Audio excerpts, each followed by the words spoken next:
Ya son las 9 de la mañana con 12 minutos. Estamos de vuelta con ustedes acá en Enlace USACH. Y como lo estuvimos anunciando, primera parte del programa, como es tradicional, nuestro panel. Tenemos ahí varios temas que queremos empezar a conversar con quienes ya nos acompañan acá en nuestro estudio. Está con nosotros la encargada de estudios del Centro de Pensamiento Rumbo Colectivo, Paula Castillo. ¿Cómo estás, Paula?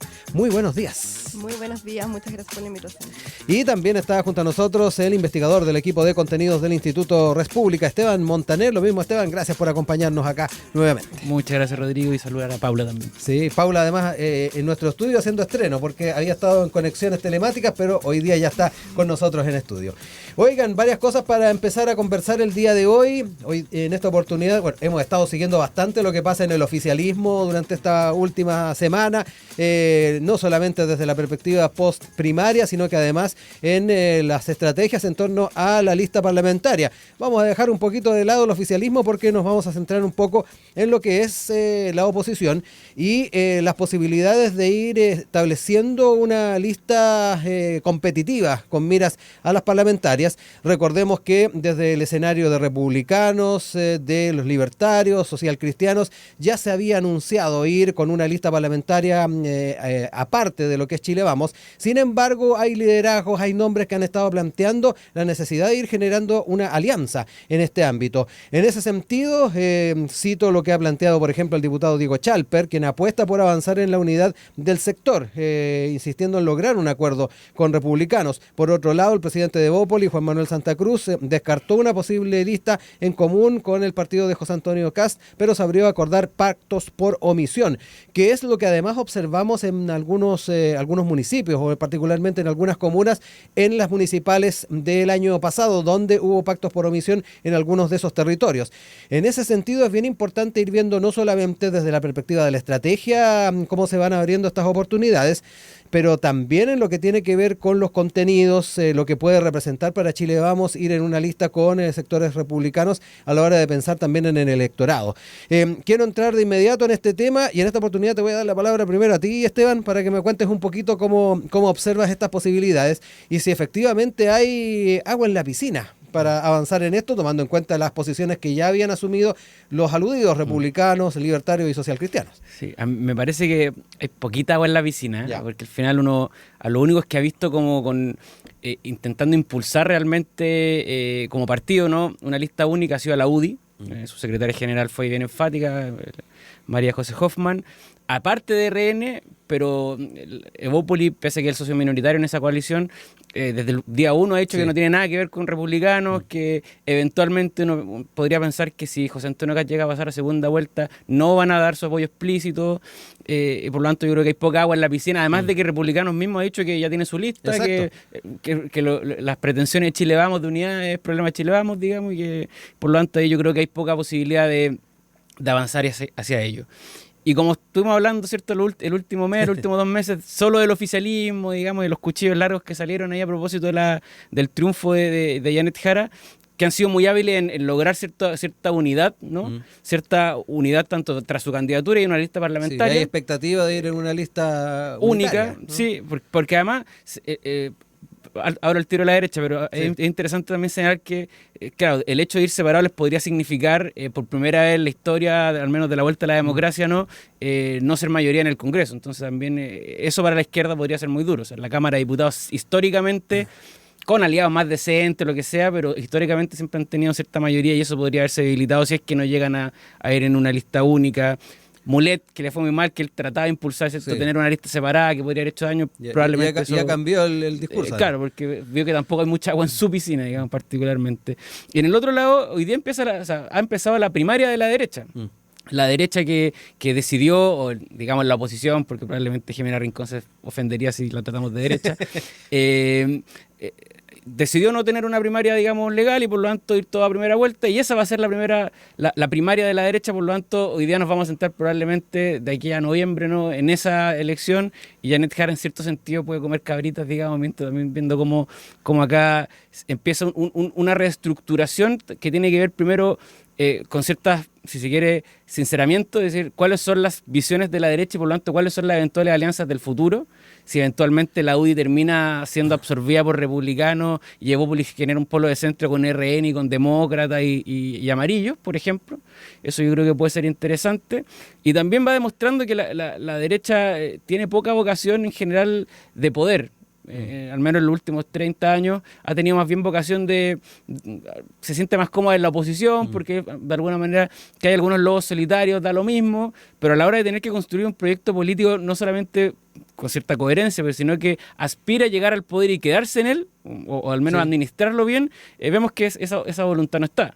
En eso la izquierda siempre ha sido bastante más hábil, que al final del día ciertas diferencias, ciertos matices que puedan existir se terminan, digamos, o callando por una cuestión superior. Por ejemplo, uno ve Claudio Rego, cuya campaña cuando fue a las primarias hablaba de que era creyente, que creía en Dios, una campaña, si se queda, un tinte bastante valórico, conservador, religioso, y hoy día de alguna manera no tiene mucha diferencia, al menos en términos ideológicos, con muchas personas que hoy día participan en el gobierno. Entonces yo creo que nos va a permitir esa primaria de la derecha, digamos, ir sincerando también posiciones. Paula, también tu mirada. Me da la impresión de que muchas de estas reacciones, al menos lo que plantea Chalper, habrá que ver si hay otros nombres que estén en esa misma línea y tratar de ponerle un poco más de agua a la piscina, a propósito de lo que le preguntaba recién Esteban. Tiene mucho que ver con las posibilidades que se están dando dentro del oficialismo de poder llegar a una lista unitaria. ¿Cómo ves también desde tu perspectiva al menos estas ideas que han surgido? Creo que estamos en un escenario que merece varias miradas y que de todas maneras lo estamos observando ahora, estamos tratando de adelantar algunos análisis, pero que todavía quedan 4 meses y que todavía no podemos vaticinar qué es lo que va a suceder.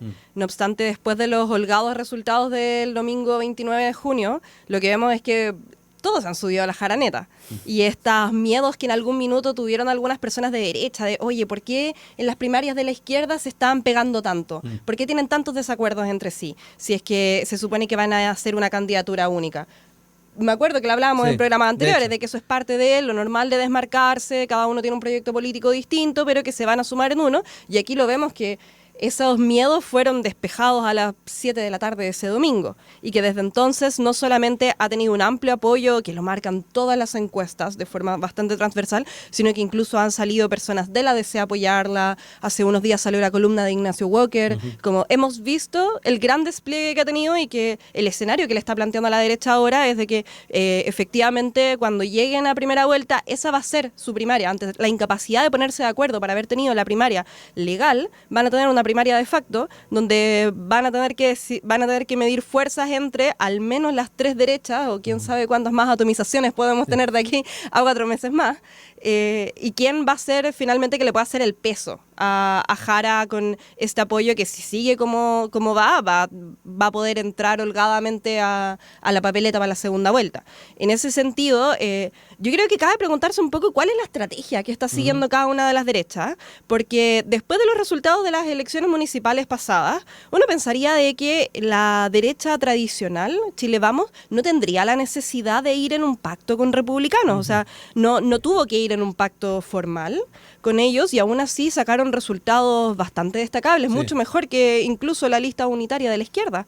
Entonces, en ese sentido, ¿por qué será que la derecha tradicional, que en el único momento en el que apoyó a republicanos con tanta vehemencia fue cuando estaba completamente disminuida, o sea, después del estallido social, para la elección entre Boric y Kast, ¿por qué ahora que tiene el sartén por el mango, que tiene una candidata que lleva haciendo campaña 1 año, y que debiese ser esta heredera natural de Piñera, ¿por qué entonces quiere ir a una primaria con un partido que no solamente le ha cerrado las puertas desde el día 1, sino que le sigue recordando que ya hizo un preacuerdo con el Partido Social Cristiano, con los libertarios? Entonces, en ese sentido, como no se logra entender por qué en lugar de apuntar a lo mejor a ese público más de centro, a esta derecha social de la que hablaban hace unos meses, están apostando por ir a disputar el público de derecha, siendo que se podrían dejar que Kast y Kaiser se agarraran de los cachos entre ellos nomás.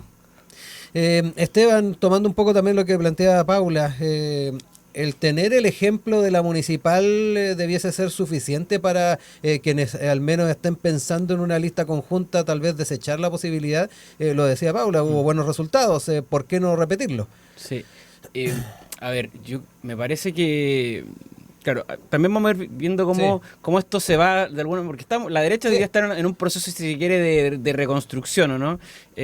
Incluso, lo conversaron ya con unos compañeros, a veces como que no se pondera probablemente la muerte del expresidente Piñera, que con este escenario, digamos, yo creo que en Chile Vamos estarían pidiéndole que sea candidato, hubiera sido candidato por tercera vez, digamos. O sea, a ese nivel ha llegado la falta de liderazgo que hay en Chile Vamos. Pero además, otro elemento que parece interesante es que la vez pasada perdieron o quedaron cuartos, digamos, en la presidencial con Sichel, que era alguien, digamos, que apareció de la nada, que está bien, dejó afuera a un histórico Joaquín Lavín, pero que no era del riñón de Chile Vamos. O sea, la pérdida de Chile Vamos, digamos, cuando vio que el candidato no representaba los intereses de la mayoría de los militantes o de la gente de base que votaba por Chile Vamos, apoyado a José Antonio Kast, pese a que siguió votando por los parlamentarios de Chile Vamos. Ese fenómeno no sabemos si se va a repetir. Republicano logró tener 14 diputados, probablemente aspira a tener 25, y eso puede ser un descalabro para Chile Vamos, y por eso yo creo que cuando tú estás, digamos, te sientes acorralado, te estás intentando no buscar cómo salvar los muebles, ¿cierto? En esta eventual lista unitaria. Y lo otro que tiene que ver con dónde están los votos, que es la típica discusión que se da en Chile Vamos, incluso, digamos, hubo polémica con estos, no sé, 11, 25, 48 voceros que nombró Elin Matei, en los cuales, claro, uno tenía gente como la senadora por Antofagasta, Paulina Núñez, que dijo hoy hay que ir a buscar al socialismo democrático que eventualmente quede huérfano. Vale, perfecto. Uno probablemente, si empieza a escudriñar probablemente en la UDI, va a encontrar que hay que ir a disputar la hegemonía de la derecha y no desbordarse por el flanco derecho, que muestra también la incomodidad de la derecha de no entender cómo administrar un poco la atomización que decía Paula, ¿no? Que la izquierda, como siempre ha estado más atomizada de alguna manera, yo creo que ya tiene más experiencia en, oye, cómo limamos asperezas y nos unimos en algo juntos. En cambio acá siempre hubo el Partido Nacional, y antes eran conservadores liberales, que era más o menos...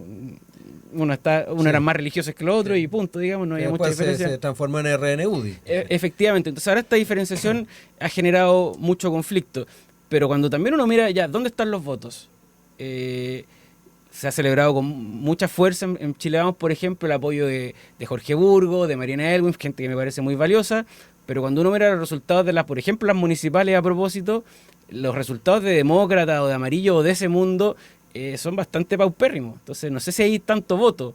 La votación nuevamente de Carolina Toá fue muy baja en esta primaria particularmente. Entonces esa gente, primero, hay votos ahí y luego esa gente necesariamente va a votar por una opción de, si se quiere, de centro-derecha que está buscando votos al centro, o quizás ni siquiera va a ir a votar.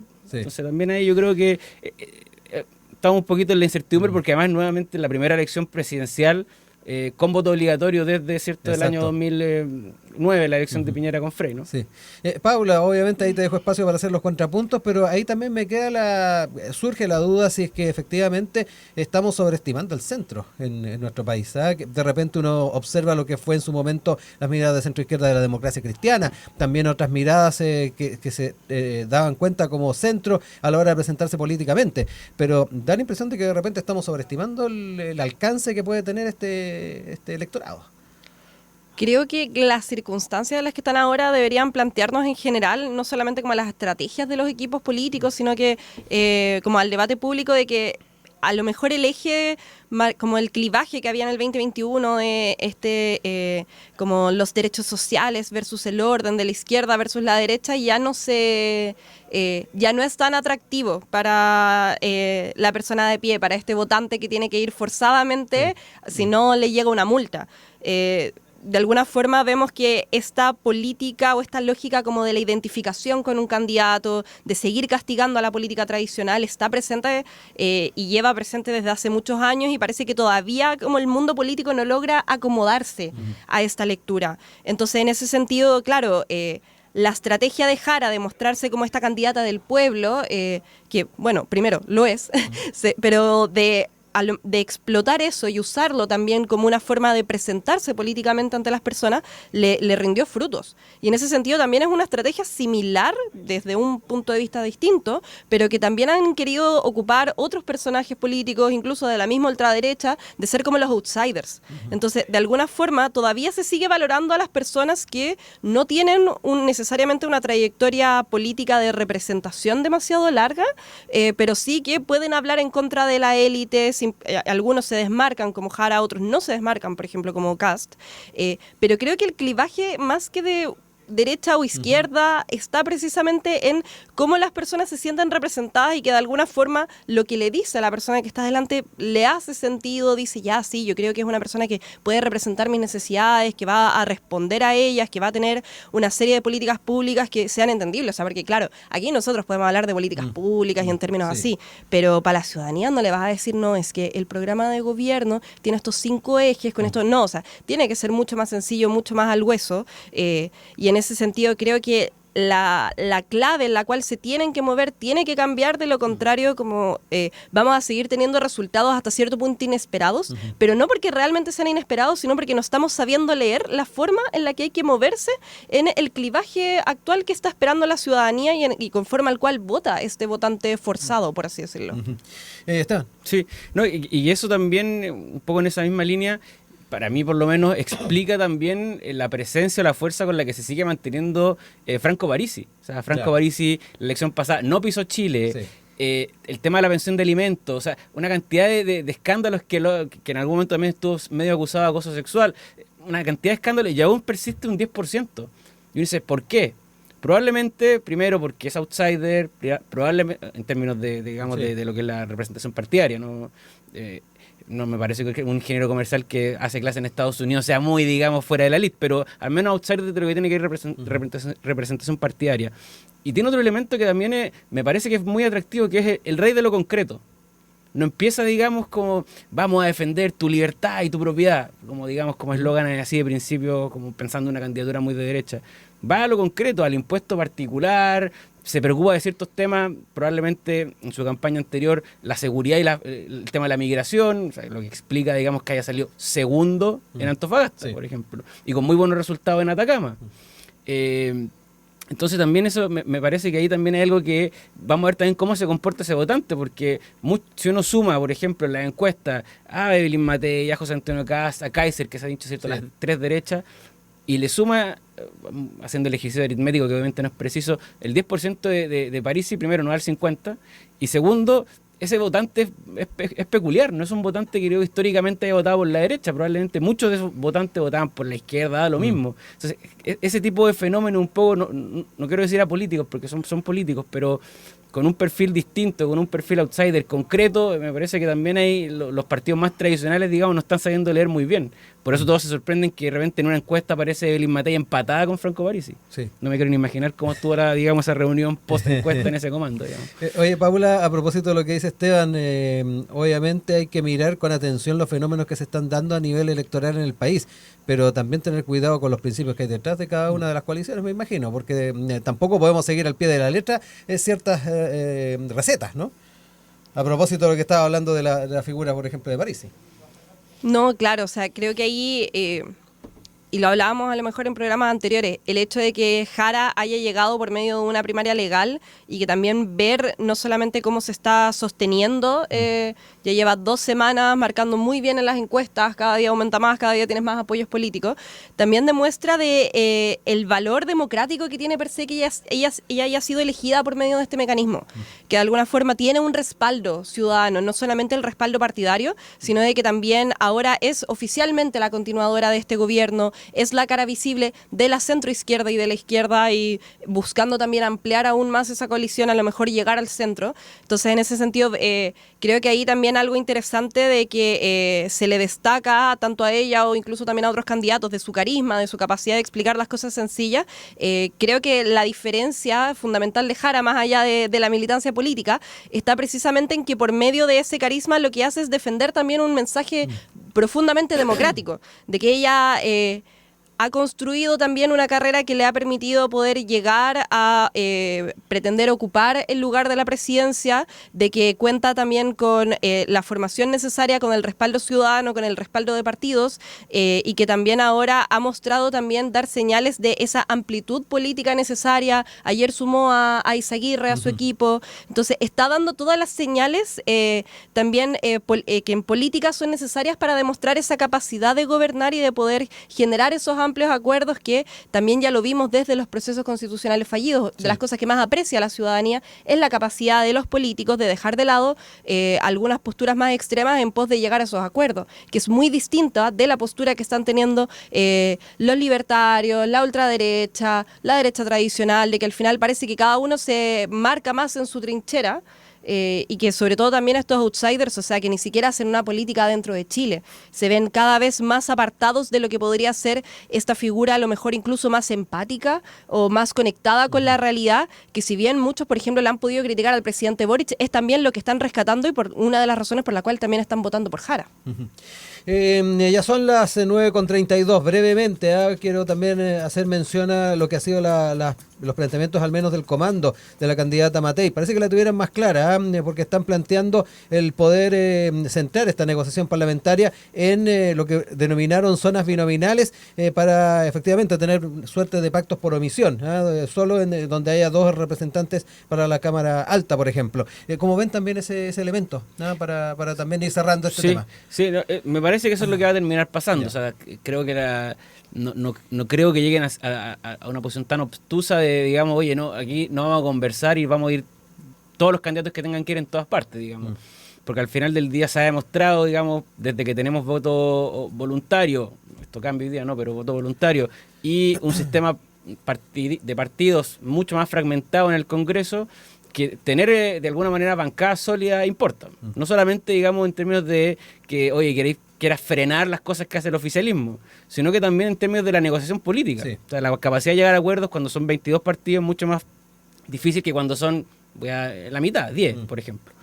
Y por lo tanto eso me parece interesante. Y además que en general uno ve, por ejemplo, la administración del presidente Piñera, la segunda, bueno, tú podés tener muy buena idea, incluso un gran respaldo ciudadano en su momento, pero si el Congreso no te ayuda, bueno, en el caso él también y sus propios parlamentarios en algún momento, es muy difícil avanzar. Este Congreso, este gobierno también lo ha vivido, digamos, cuando el Congreso no avanza, por lo tanto, tener de alguna manera listas sólidas no solamente para defender tu propia postura, sino que además para la capacidad que tiene el Ejecutivo de negociar con el Congreso, me parece que es sano para la democracia. Paula, también para cerrar el bloque, lo mismo. Creo que así como las coaliciones y los partidos ahora están pensando en que sus posibilidades para llegar a la presidencia también tienen que estar concentrados en su capacidad de poder cooptar los 4/7 del Congreso.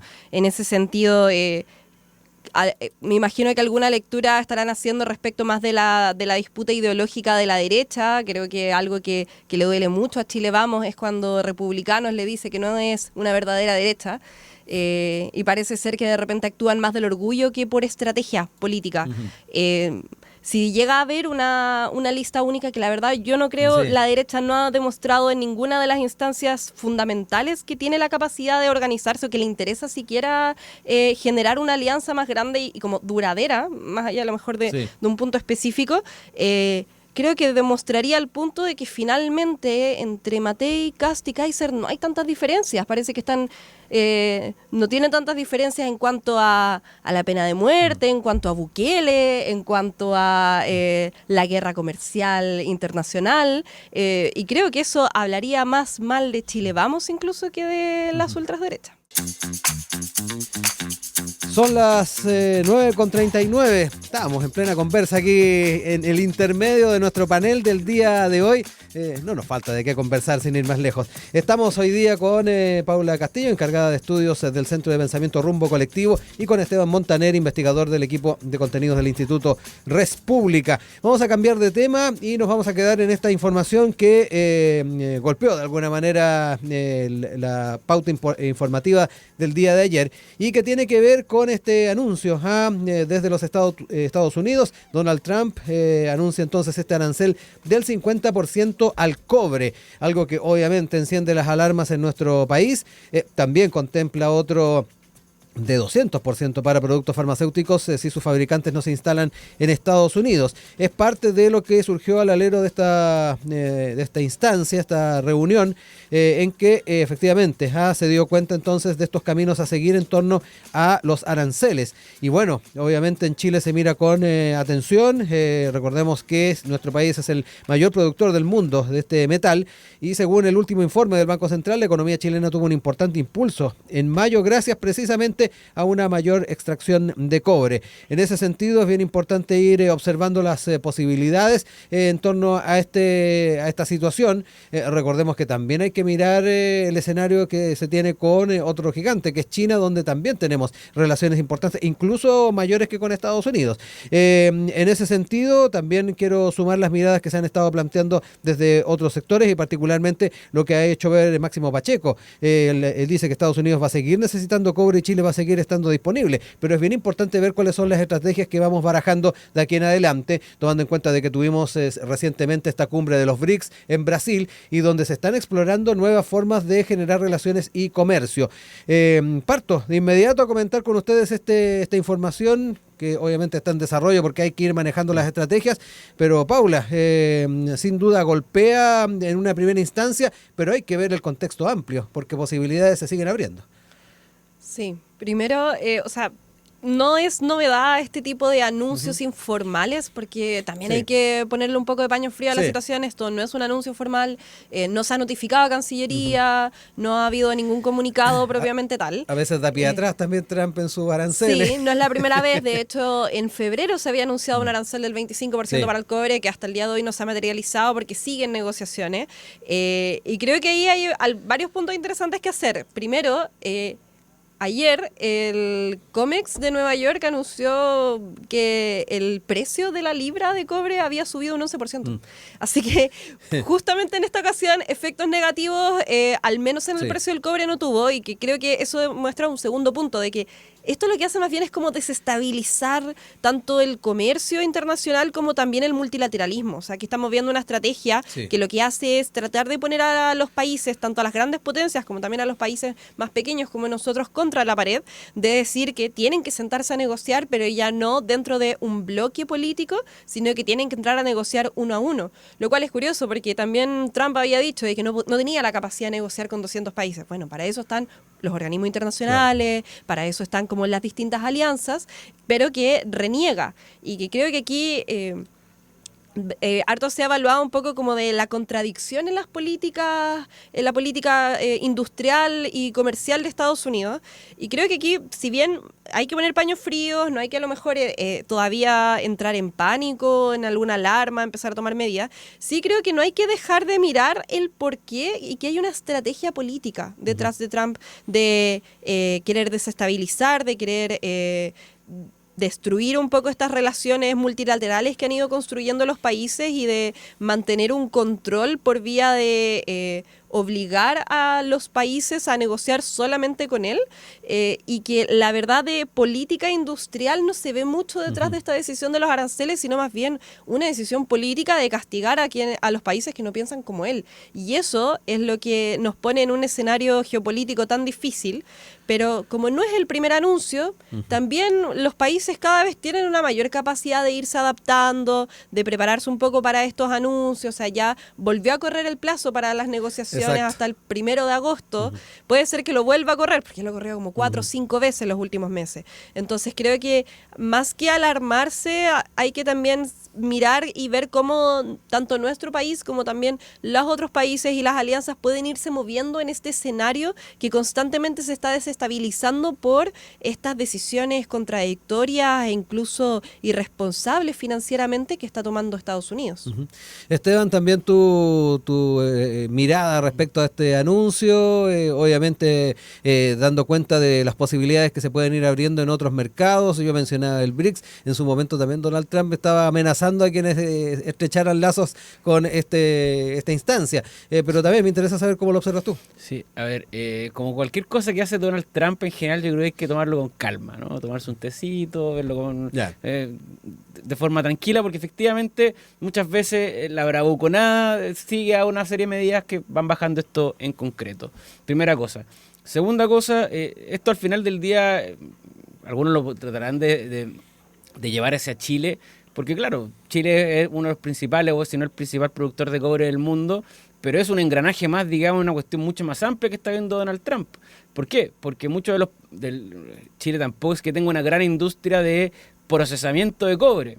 sino más bien exportamos el material de un trabajado y que, por ejemplo, va a fábricas chinas donde se establecen, por ejemplo, piezas de automóviles y otras cosas que luego van a Estados Unidos. Entonces, por ahí yo creo que, por ejemplo, es interesante mirar que esto probablemente sea más una estrategia para a que le envíen no necesariamente el producto en bruto, sino que aquellas piezas más trabajadas, como por ejemplo la rivalidad comercial que tiene con China. Y ahí viene un segundo punto que tiene que ver, primero, no tenemos idea qué cosas, porque digamos dice cobre. Ya, pero cobre, ¿qué? Cobre, el mineral bruto, claro, láminas de cobre, cables de cobre, piezas de automóviles, artefactos para la construcción, qué sé yo. O sea, hay una cantidad de cosas que se pueden hacer con cobre que no sabemos cuáles van a estar, digamos, grabadas bajo este supuesto arancel del 50%. Hasta calcetines hay de cobre. Por ejemplo, efectivamente, hasta calcetines hay con hilos de cobre entre medio, es verdad. Por un lado. Segundo, no sabemos si a todos los países. O sea, él tampoco dijo, oye, 50 al cobre. Sí. Está bien, no todos los países producen cobre, pero Chile produce cobre, Perú produce cobre. O sea, hay una cantidad importante, por lo tanto no sabemos si va a ser 50 para todos, 50 para algunos, excepto la capacidad negociadora que tenga cada uno. Efectivamente, ahí probablemente es muy difícil, digamos, para un país chico ir a negociar con un gigante como Estados Unidos, pero probablemente va a ser la realidad. Entonces, mientras no tengamos claridad de eso, yo creo que estar alarmándonos primero o sea, no creo que sea la forma de avanzar en esto. Entonces, teniendo eso claro, me parece que Chile tiene que también ir definiendo cuál va a ser su estrategia ante esto. O sea, de qué forma o qué elementos va a tener que poner sobre la mesa para intentar negociar con Estados Unidos, porque aparte esto a Estados Unidos también le puede traer un problema interno, ¿no? Porque no es que, digamos, o sea, las cosas, Chile le pone un precio, por ejemplo, Codelco le pone un precio cierto al cobre con el que lo vende, y sobre eso se establece un 50%. O sea, también la gente que compre, la industria que compre cobre desde Estados Unidos, va a tener un problema. Oiga, ahora el cobre me sale mucho más caro a mí, ¿de qué forma me estoy beneficiando yo? Entonces también ahí probablemente esto no solamente afecta a los externos, sino que a la propia industria norteamericana de que pueda tener cobre más caro. Sí. Y luego se liga, ¿no?, a lo que decías tú de los BRICS. O sea, acá también hay un reacomode también, si se quiere, geopolítico de nuevos bloques, todo lo que es, podríamos denominar, ¿cierto?, el sur global, que está teniendo ciertos roles distintos, que está intentando también influir geopolíticamente. Es algo bien interesante, porque si uno ve, por ejemplo, bloques como el G7, que son las democracias llamadas históricamente las occidentales, que son mucho más similares que los BRICS. Los BRICS más bien es una alianza más bien, si se quiere, con intereses comerciales, de utilizar poder, de ocupar un espacio de poder en el mundo, pero claro, Brasil, Sudáfrica, China, India, Rusia son bien disímiles entre sí, claro, ¿no? Brasil es una democracia, China no lo es, digamos. Entonces ahí también vamos viendo cómo se va recomendando y también cómo Donald Trump viene a decir con más fuerza que quizás otros gobernantes de ese mismo país, ¿no? O estás allá o estás acá. Claro. Elige. Paula, más allá de cuán en serio hay que tomarse esto, con qué matices hay que observar lo que se plantea desde los Estados Unidos, situaciones como estas justifican aún más esta impronta multilateral que ha estado planteando el gobierno de ir buscando nuevas alternativas. Estuvo el presidente en esta reunión de los BRICS como invitado, ha estado haciendo viajes a diferentes economías, estuvo en la India, también estuvo en China. ¿Justifica también el tratar de buscar esas oportunidades? La estrategia del multilateralismo creo que es importante como tener en cuenta que no es nueva.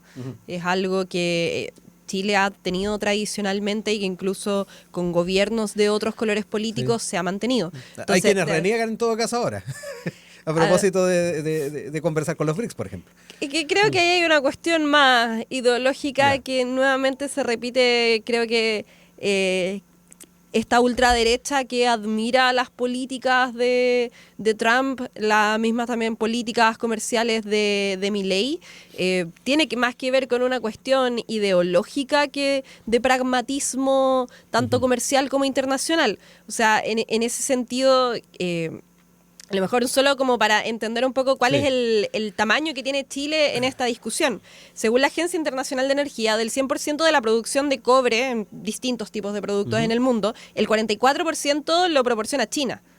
y después viene un 8% de la República Democrática del Congo y después un 7% Chile. O sea, claramente no es una medida que vaya en contra de nosotros.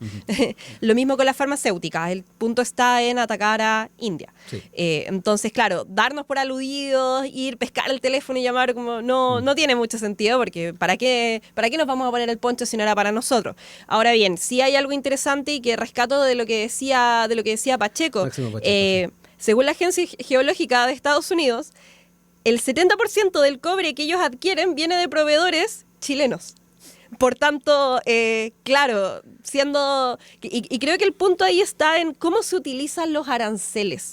Porque los aranceles per se es una herramienta de política industrial que permite a un país decir, vamos a encarecer los productos que vienen de proveedores externos para fomentar la industria interna. Y claro, Estados Unidos tiene una pequeña industria de cobre, pero que no solamente no da abasto a su propia demanda, sino que también por el hecho de no ser un productor al nivel de Chile, de China, el nivel de refinamiento del producto también es muy distinto. Y por tanto, por eso también se suele preferir a proveedores externos. Entonces, este tipo de aranceles, que son casi que arbitrarios, sumamente altos y que no van acompañados de medidas que fortalezcan la industria interna, en este caso de Estados Unidos, de la producción del cobre, más que fortalecer su política industrial interna, es lo que decía adelante, parece más bien un golpe político que quiere darle a China, a India y al país que se le cruce por delante. Entonces, en ese sentido, que Chile siga con la estrategia que ya había estado teniendo de multilateralismo, de también mantener estrategias comerciales con distintos socios. O sea, con Estados Unidos no hay algún problema específico, se ha estado buscando nuevas alianzas, porque creo que no solamente es lo que debe hacer Chile, sino que en general los países, de que si Estados Unidos está intentando desestabilizar y está generando una nueva organización geopolítica, entonces los otros países no pueden quedarse sentados esperando a que Estados Unidos los llame una vez que se enoje con ellos, sino que también tienen que poder tener relaciones y organizarse de otras maneras. Esteban, voy contigo ya para ir cerrando, nos queda el último instante. Sí, voy a salir un poco del tema porque también esto me parece, este tipo de situaciones, yo creo que deberían permitir también abrir el debate de si solo vamos a proyectarnos en el futuro como un país productor de cobre. Claro. Yo creo que eso le ha dado mucho a Chile, le puede seguir dando, yo creo que es una industria que hay que mantener y fortalecer, tiene que crecer, no soy experto en la materia, así que no voy a carrilear con una política pública de lo que deberíamos hacer, pero está bien. Pero también hay otros ámbitos en los cuales Chile debería tratar de sacar partido. Lo que hacen los países que, digamos, tienen abundancia de ese tipo de recursos naturales, pero no tienen otros. O sea, nosotros difícilmente podríamos hacer petróleo.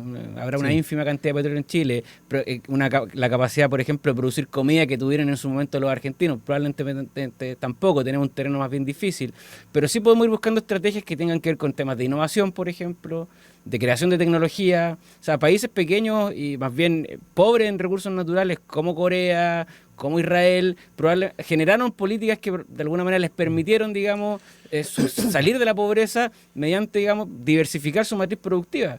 Irlanda, otro gran ejemplo. Irlanda probablemente hasta 1924, cuando se independiza, no era el país más pobre de Europa. Y hoy día, evidentemente, no es el más rico, pero también está muy distante de su posición hace 100 años. Entonces, hay que ir buscando qué otras formas tenemos, no solamente de extraer lo que tenemos, sino que quizás a través del conocimiento también generando valor adicional, valor agregado, para que Chile también no dependa únicamente de sus exportaciones. Porque justamente pasa que todo lo que hemos dicho ahora que hay que esperar, pero que se haga realidad, digamos, y que, oye, sabéis que es mucho más atractivo comprarle cobre a otro país porque negoció mejor con Trump y por lo tanto las empresas de cobre se quedan un poco a la saga en Chile y, digamos, tanto Codelco, que son ingresos directos, como otras privadas que pagan royalty, otro tipo de impuestos, y eso nos perjudicaría. Entonces yo creo que ahí es interesante ir viendo cómo podemos diversificar nuestra matriz productiva, digamos, de qué otras cosas podemos hacer como país para también no depender únicamente de la producción de cobre. Oigan, quiero agradecer a Paula Castillo, Esteban Montaner, quienes nos acompañaron en el panel del día de hoy. Que estén muy bien y espero ahí reencontrarnos nuevamente en nuevos paneles. Muchas gracias. Nos vemos. Nos vemos.